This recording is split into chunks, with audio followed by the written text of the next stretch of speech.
ఇప్పుడు బేబీస్ కొంతమంది 3 kgs, 3.5, 4 kgs ఇట్లా హెల్తీగా పుట్టిన బేబీస్‌కి ఫర్దర్‌గా ప్రాబ్లమ్స్ ఉంటాయంటారు. ఇది ఎంతవరకు నిజం? ఫస్ట్ వెయిట్ హెల్దీ ఈక్వల్ పెట్టొద్దు మీరు. హ్మ్. ఓకే. యాహ్! ఎక్కువ వెయిట్ ఉంటే హెల్దీ అనేది కరెక్ట్ కాదు. హ్మ్. జనరల్‌గా బిగ్ బేబీస్ పుట్టినప్పుడు ఒక్కొక్కసారి రేర్‌గా నార్మల్‌గానే పుట్టొచ్చు. బట్ ఎక్కువ శాతం మనం కామన్‌గా చూసేదేంటంటే మదర్‌కి జెస్టేషనల్ డయాబెటిస్ ఉంటే చూస్తామనమాట. ఓకే. ఆర్ కొన్ని సిండ్రోమ్స్ ఉన్నాయి పెద్ద బేబీస్ పుట్టేవి. హ్మ్. ఓకే. అది హెల్తీ అని కాదు, అన్‌హెల్తీ అని గాదు.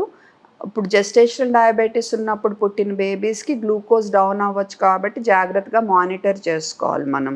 ఓకే. ఆ తర్వాత నెమ్మదిగా వాళ్ళు ఒరిజినల్ వెయిట్‌కి షిఫ్ట్ అవుతారాళ్ళు హ్మ్. పెరిగే కొద్దీ. సో, పెద్ద బేబీ పుట్టేయటం వల్ల సమస్యలు కాదు. పెద్ద బేబీగా ఎందుకు పుట్టారు అనేది దాన్ని సమస్య. బట్టి ఉంటది. సో, కొన్ని ఆహా! సిండ్రోమ్స్ ఉన్నాయి మనకి బెక్విత్ వైడ్‌మ్యాన్ అని అలా ఏయో సిండ్రోమ్స్. యాహ్! ఓకే. సో, ఆ సమస్యలేమన్నా ఉన్నాయా? ఇవి చూసుకుంటాము. ఏమీ లేవు అంటే వాళ్ళు అందరిలానే పెరుగుతారు. అంతే ప్రాబ్లమ్ ఏం లేదు. ఉండదు. ఓకే. మ్యామ్ ఇప్పుడు ఒక సర్టెన్ ఏజ్ వచ్చిన తర్వాత మా బాబు అసలు ఏం తినట్లే, మా పాప అసలు ఏం తినట్లేదని ఫుడ్ మీద ఎక్కువగా టెన్షన్ పడుతుంటారు పేరెంట్స్. సో, ఇట్లా పిల్లలు తినట్లేదు అన్నప్పుడు మనం ఏం చేయొచ్చు మ్యామ్? అదే ఇందాక చెప్పాను నేను. ఏంటంటే హెల్తీ. ఫస్ట్ నుంచి సొంతగా నియంత్రించుకునే అలవాటు చేస్తే ఈ సమస్య రాదు. హ్మ్. మీరింత తినాలి అని నిర్ధారించేసి, ఇంత తినమని చెప్పారనుకోండి, హ్మ్. ఆటోమేటిక్‌గా మీకు సాటిస్ఫాక్షను ఉండదు. ఓకే. ఓకే. సో, వాళ్ళు యాహ్! సొంతగా ఇదిగో రోజు తినే ఫుడ్డంతా ఒక ప్లేట్‌లో పెడితే, పాలు, పెరుగు పక్కన పక్కన. పెట్టి, పాలు, పెరుగు కలిపి అర లీటర్ దాటకూడదు. అయి కాకుండా ఇలా ప్లేట్‌లో పెట్టి 2 భాగాలుగా మనం డివైడ్ చేస్తే, పైది కొంచెం పెద్దది, కిందది కొంచెం చిన్నది. ఓకే. మళ్ళా డివైడ్ చేద్దాం. 4. సో, ఇదేమో కార్బోహైడ్రేట్స్. హ్మ్. అన్నము, చపాతీ ఇవన్నీ.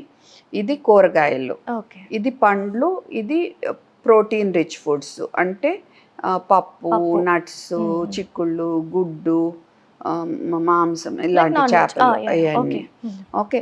సో, అది మనం ప్లానింగ్‌లో అన్నీ ఈ ప్రపోర్షన్‌లో ఆఫర్ చేస్తాం.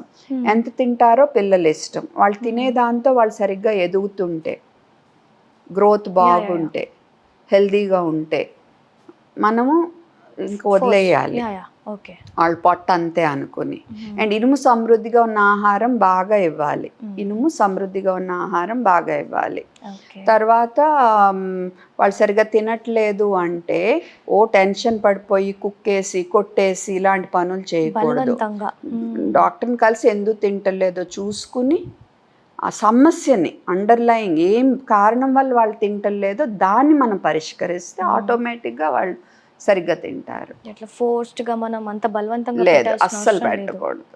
ఓకే. ఓకే. యాహ్! మ్యామ్ ఇప్పుడు మోడర్న్ పేరెంటింగ్ గురించి మాట్లాడితే లైక్ మదర్స్ అటు పర్సనల్ లైఫ్, ప్రొఫెషనల్ లైఫ్ రెండిటిని బ్యాలెన్స్ చేస్తూ పిల్లలకి టైం ఇవ్వట్లేదేమో అన్నట్టు కొన్ని కొన్ని సార్లు ఫీల్ అవుతారు. సో, మీరేమంటారు మ్యామ్? అంటే ఒక సజెషన్ మీ సైడ్ నుంచి ఎలా బ్యాలెన్స్ చేసుకోవాలి? ఇప్పుడు మీరన్నట్టు లైక్ అమ్మాయి గాని, అబ్బాయి గాని వచ్చి చెప్పుకోవడానికి. First of all parents equal బాధ్యత తీసుకోవాలి. ఆ స్టేజ్ ఇంకా రావట్లా. యాహ్! మ్యామ్. కొన్ని ఫ్యామిలీస్‌లో వస్తున్నాయి. బట్ అన్ని హ్మ్. ఫ్యామిలీస్‌లో రావట్లేదు. అండ్ ముందే ప్లాన్ చేసుకునే ముందే మాట్లాడుకుంటే బెటర్. కొంచెం మనం రెడీగా ఉన్నామా లేదా? హ్మ్. మనకెంత లీవ్స్ దొరుకుతాయి? మనం ఎంత టైం ఇవ్వగలం? మన ఫ్యామిలీ ఎవరైనా సపోర్ట్ చేస్తారా? హ్మ్. చేయకపోతే పరిస్థితి ఏంటి? అన్నీ ఆలోచించుకుని అప్పుడు ఫస్ట్ పిల్లలు ప్లాన్ ప్లాన్ చేసుకోండి. చేసుకోవాలి. ఓకే. ఓకే. ఆ తర్వాత కూడా మీ బిడ్డ మీకు ప్రయారిటీ అన్నిటికంటే. హ్మ్. సో, ఏదో రకంగా తనతో టైమ్ స్పెండ్ చేసేటట్టు క్వాలిటీ టైం టైం. ప్లాన్ చేసుకోవాలి మీరు.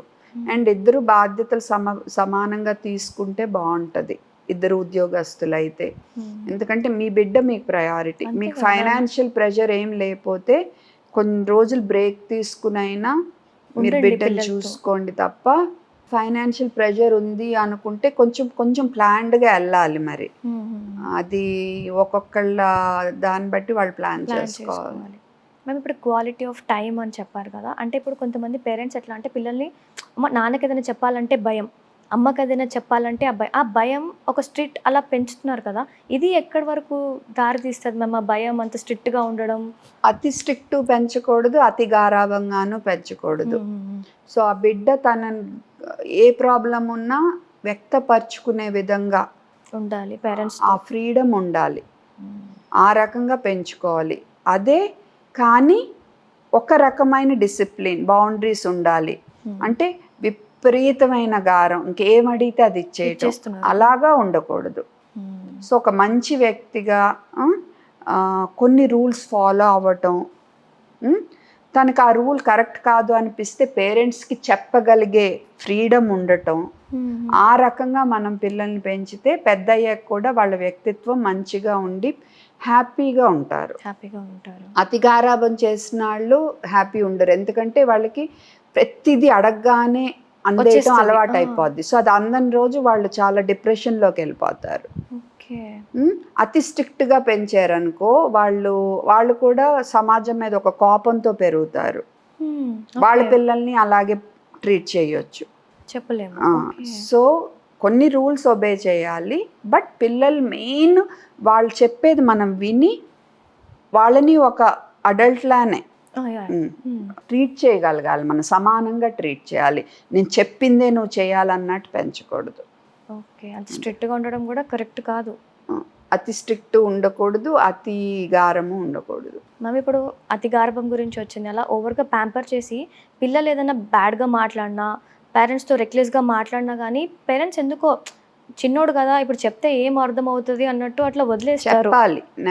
కానీ ఫర్మ్‌గా చెప్పాలి. హ్మ్. అరవటము, కొట్టటము కాదు. హ్మ్. అలా అని నవ్వుకోవటము కాదు. ఓకే. ఇది తప్పు హ్మ్. అనేది క్లియర్‌గా వాళ్ళకి పాయింట్ ఎళ్ళాలి. సో, చెప్పుకుంటూ వస్తేనే బెటర్. మీరు చెప్పాలి. చెప్పకుండా ఉంటే మాత్రం అదే అలవాటయిపోతది. యెస్. సో, ఎప్పటికన్నా వాళ్ళేదైనా తప్పుగా మాట్లాడినా అండ్ కొంతమంది పేరెంట్స్‌తో కూడా రెక్లెస్‌గా మాట్లాడినప్పుడు కూడా పేరెంట్స్ ఏం పట్టించుకోకపోతే ప్రాబ్లమే గదా మేడం? అంటే మ్యూచువల్ రెస్పెక్ట్ ఉండాలి. హ్మ్. పేరెంటు, బిడ్డతో రెస్పెక్ట్ అంటే ప్రేమగా హ్మ్. తన ఏజ్‌కి తగినట్టు మాట్లాడటం. అంటే యాహ్! ఓకే. కరెక్ట్‌గా చెప్పటం. హ్మ్. అలాగే బిడ్డ కూడా రెస్పెక్ట్‌గా మాట్లాడాలి పేరెంట్‌తో. హ్మ్. నువ్వేమో బిడ్డని ఏరా బే బూతులు తిడుతున్నావు. హ్మ్. మరి బిడ్డ నిన్ను తిట్టకూడదంటే ఎలా? సో, అది ఇంట్లో ఎన్విరాన్మెంట్ చూసుకోవాలి. చూస్ మన వ్యక్తిత్వం చూసే పిల్లలు నేర్చుకుంటారు. సో, ముందు మనం బావుండాలి. సరౌండింగ్స్ బావుంటే బేబీ అంతే సాఫ్ట్‌గా. Obviously. Yeah! Yeah! Yeah! Obviously. Okay. Ma'am ఇప్పుడు మనం ఇప్పుడు బాబు మా మా ఫ్యామిలీ అనుకోండి. మా హస్బెండ్ కంపల్సరీ ఆళ్ళ అమ్మగారికి రోజు ఫోను జేస్తారు. ఇప్పుడు మా అమ్మాయి మాకు రోజు ఫోను ఫోను జేస్తది. జేస్తారు. చూసి నేర్చుకుంటాం. ఆ! Good habits. యాహ్! అది. యాహ్! సో, అది ఆటోమేటిక్‌గా వచ్చేస్తది ఆ కల్చర్. హ్మ్. మ్యామ్ ఇప్పుడు పిల్లలు చదవకపోయినా ఒక దెబ్బేయడం, లేకపోతే ఏదైనా అల్లరి చేసినా ఒక దెబ్బేయడం. అంటే ఇలా కొట్టి కొట్టి వాళ్ళు మొండిగా అయిపోతారంటారు కదా! దీని మీద మీ కొట్టటం అభిప్రాయం? అనేది మేము జనరల్‌గా రికమెండ్ చెయ్యరు. చేయము. హ్మ్. బట్ ఏదేమైనా ఒక్కోసారి తల్లి మనందరం కూడా ఒక్కోసారి వి లూజ్ ఇట్. యాహ్! ఒకసారి ఫ్రస్ట్రేషన్ వచ్చేస్తది మ్యామ్. ఏసుండొచ్చు. దాని గురించి మరీ గిల్టీ ఫీల్ అవ్వొద్దు. హ్మ్. కానీ రిపీట్ చేయకుండా ఉండటానికి చూసుకోండి. చాలా కూల్‌గా పెంచితేనే బెటర్. యాహ్! మ్యామ్ ఫైనల్‌గా మీ ఎక్స్‌పీరియన్స్ ప్రకారం అంటే మీరు ఇంతమందిని చూసుంటారు కదా! ఇంతమందిని కన్సల్ట్ అయ్యి ఉండొచ్చు మిమ్మల్ని. సో, ఇలా పేరెంట్స్ అవాయిడ్ చేయాల్సిన 3 మిస్టేక్స్ ఏంటి మ్యామ్ పిల్లల పెంపకంలో? ముందు సోషల్ మీడియాలో ఎవరు చెప్పింది ఎవరు పడితే ఆళ్ళు చెప్పింది విని హ్మ్. పాటించకూడదు. ఎవరు చెప్తున్నారో చూసుకోండి. వాళ్ళకి అది ఓకే. చెప్పే అర్హత ఉందా లేదో చూసుకోండి. హ్మ్. ఇప్పుడున్న పేరెంట్స్‌కి అవును మ్యామ్. చెప్తున్నా.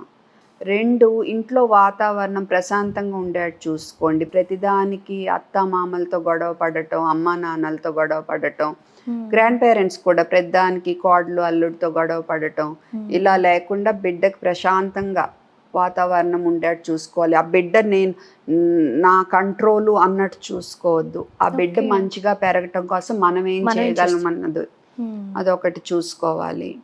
అండ్ బిడ్డ ఎప్పుడన్నా వచ్చి నన్ను ఈళ్ళిలా బిహేవ్ చేశారు నాతో అని సరిగ్గా బిహేవ్ చేయలేదు, నాతో ప్రవర్తన ఆళ్ళది బాగోలేదు అని అబ్యూజ్ ఓకే. చేస్తున్నప్పుడు. చేశారు అని ఏదైనా చెప్తే మీరు దాన్ని ఏం లేదు ఆళ్ళలా చేయరు ఆళ్ళు మంచాళ్ళు అలా అని వదిలేయొద్దు. ఓకే. వాళ్ళు చెప్పిన మాట చాలా జాగ్రత్తగా విని అసలు నిజమేంటో కనుక్కోవాలి. హ్మ్. విన్ అండ్ విన్ నాలుగోది మీరు మూడే అడిగారు. నాలుగోది యాహ్! మ్యామ్. గబుక్కుని సెల్ ఫోన్లు, ఐప్యాడ్లు ఇవి గబుక్కుని పిల్లలకి ఇచ్చేయొద్దు. ఎందుకంటే వాళ్ళు చూడకూడని కంటెంట్ చూసి వాళ్ళ మనసంతా పాడైపోవచ్చు. సో, కంట్రోల్స్ ఉంచేట్టు చూసుకోండి. చూసుకోవాలి. సోషల్ మీడియాకి ముందే అలవాటు పడకుండా చూసుకోండి. Okay ma'am. Thank you ma'am. Thank you so much. మీ వాల్యుబుల్ టైం మాకిచ్చినందుకు. Thank most you. Welcome. Thank you ma'am.